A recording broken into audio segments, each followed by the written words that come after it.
Olá, vamos aqui para mais uma questão da prova do TRF4, certo? Para juiz federal substituto, questão de número 21, a qual nos convida também a assinalar a alternativa correta, ok? É questão muito recorrente nas provas de concurso, a qual apresenta três conceitos, três teorias, pontos da legislação e jurisprudência, certo?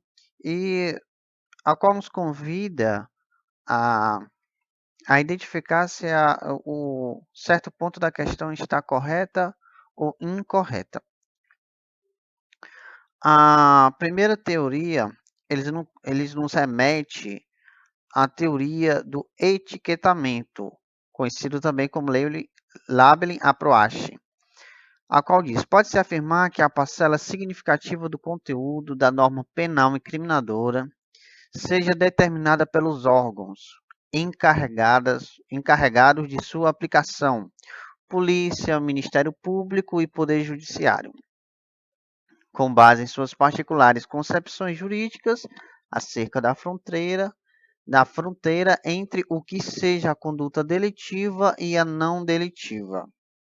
Pois bem, uma questão aqui que nos cobra o assunto referente à criminologia, a qual vamos estudar ali nas teorias sociológicas, modelos da teoria da criminologia, vamos nos deparar com este assunto. Já adianto que o ponto mais curioso desta questão é essa primeira parte, certo? Essa assertiva de número 1, a qual traz uma teoria que é muito cobrada em concursos públicos de nível superior, a teoria do etiquetamento. Tá certo? E na teoria do etiquetamento, nos remete àquele estudo ao qual fizemos sobre a teoria do conflito, a criminologia crítica, correto? Quando ali estudamos também, juntamente com a teoria da criminologia abolicionista, a criminologia minimalista, neorrealista, a teoria crítica também muito conhecida, certo? E essa teoria do etiquetamento, ela nos remete à teoria da rotulação, certo? Também conhecido como um label approach, certo? Teoria da relação social, ou a teoria do interacionismo simbólico, dentre outros nomes.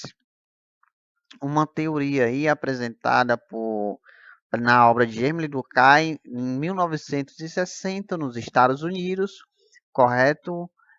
A qual um dos pontos era os processos de construção da delinquência e a normalidade dela. Um conteúdo bastante específico, relacionado à conduta do indivíduo em meio social, certo? Também teve outros atores a respeito, a qual desenvolveram também essa teoria do etiquetamento. Quando você for se aprofundar mais, certo, você vai se deparar. Mas a base, certo, dessa teoria foi Emile Durkheim. Essa teoria do etiquetamento, ela está relacionado a um fato que só é considerado criminoso a partir do momento em que adquire esse status, a partir de uma norma criada de forma a selecionar certos comportamentos como desviantes no interesse de um sistema social. Pois bem, então ali o Estado, através do Código Penal, né, do legislador, impõe ali leis a qual apontam, não como dizendo o que pode ou não fazer, mas se você realizar certa conduta, tem-se uma punição, ok? E o que eu quero dizer é que quando a partir do momento em que o indivíduo ele está ali e se submete a uma conduta ilícita, a qual está tipificada ali no Código Penal, socialmente aquele indivíduo nunca mais será o mesmo. Imagine bem, quantas vezes, até falo de mim mesmo, temos esse estudo da criminologia referente a essa teoria do etiquetamento, que pessoas pedindo ajuda porque não conseguem um emprego, porque já tinha sido preso, certo?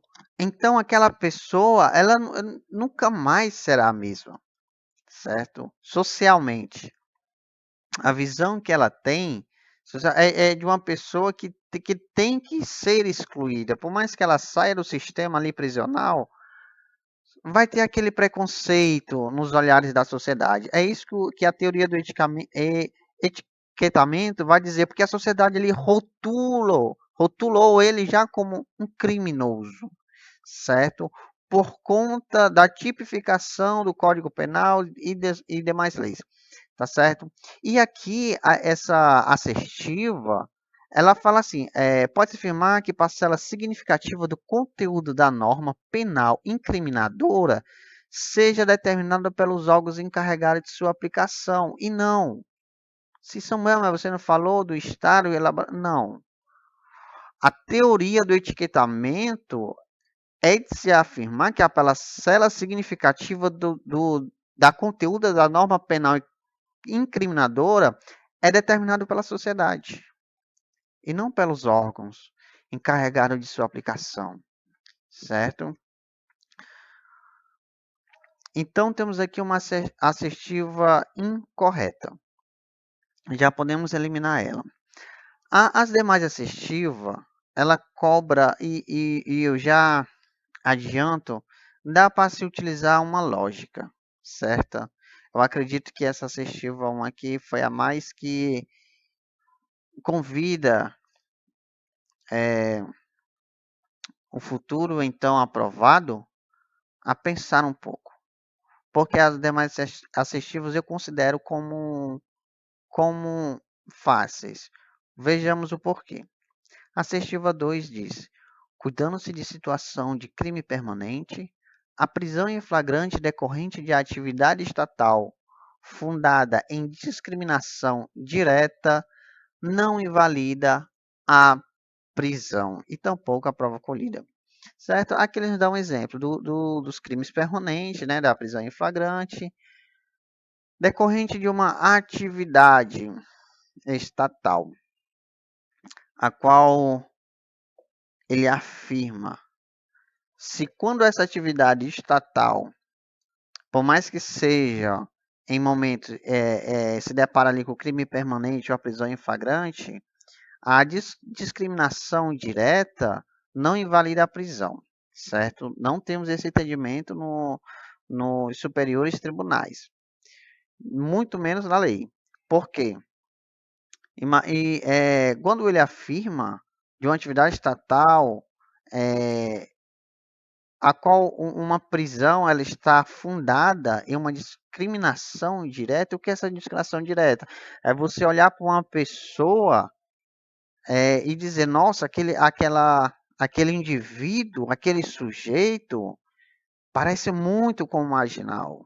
Não, a prisão, ela não, a polícia, ela não tem essa base, certo? O Estado, ela não tem essa base para prender ninguém, para produzir provas contra ninguém, pela cor, pela família, não, certo? Então temos aqui eu estou falando assim de uma forma bem básica para que nós, né, possamos entender, certo? Mas se puder estar se aprofundando um pouquinho a respeito deste assunto da criminologia, das teorias sociológicas, tá certo? É essencial. Vamos aqui para a assertiva de número 3. Estatísticas criminais brasileiras, como aquelas decorrentes do Anuário do Fórum Brasileiro de Segurança Pública, indicam no que tange à seletividade racial, um padrão de distribuição da letalidade policial que aponta para a expressiva sobre-representação de negros dentre as vítimas. Ora, a criminologia ela vai estudar isso. Vamos se deparar com isso, certo? ao estudar as teorias ali sociológicas, certo? Teoria crítica. E por que eu estou dizendo isso?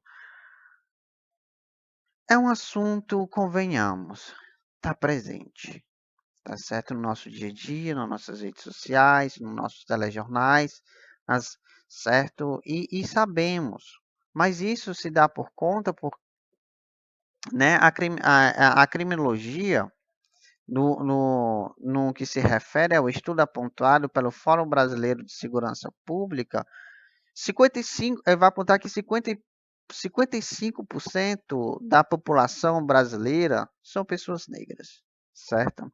E ali um pouco mais de 70% das pessoas que morrem nas mãos dos policiais são pessoas negras, ali no que se refere ao conflito contra o Estado, tá certo? Então, eles realmente apontaram esse estudo, essa pesquisa, tá certo? Então, temos aqui uma assertiva correta. Vamos aqui para a assertiva de número 4, né? Lembro, se possível, deixe o seu like, tá certo? Comente. Eu falei algo aqui que você viu, Samuel, dá para melhorar isso? Por favor, critiquem, tá certo? Sou totalmente ouvido. Assertiva de número 5. Em decorrência de o Estado se encontrar submetido ao princípio da legalidade e sujeito a deveres constitucionais, o racismo no sistema de justiça criminal brasileiro ocorre somente por meio de atos individuais perpetrados por seus agentes. No estudo da criminologia, aqui temos dois pontos, né? Deixa eu perceber aqui. Não. Aqui é uma questão que nos cobra muito sobre esse assunto racismo, né? Interessante.